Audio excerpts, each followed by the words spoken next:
దేశవ్యాప్తంగా ఫిబ్రవరి 12వ తారీఖు నాడు అఖిల భారత సమ్మె చేయాలని చెప్పి కేంద్ర కార్మిక సంఘాలన్నీ కూడా పిలుపువ్వడం జరిగింది.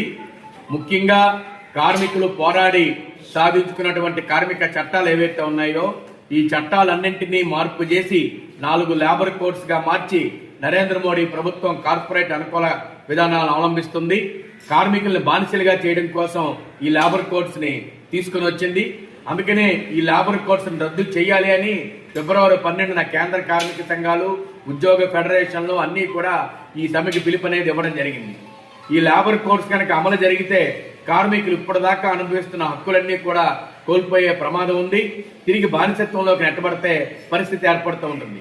కార్మికులు సమ్మె చేసే హక్కు గాని, జీతభత్యాలు పొందే హక్కు గాని, సంఘం పెట్టుకునే హక్కు గాని, ఇటువంటి అనేక హక్కులు కోల్పోయే పరిస్థితి ఈ కార్మిక లేబర్ కోడ్స్ వల్ల వస్తూ ఉంది. కాబట్టి ఈ లేబర్ కోడ్స్ ని తక్షణమే రద్దు చేయాలని ప్రధానమైన డిమాండ్తో ఈ సమ్మె జరుగుతూ ఉంది.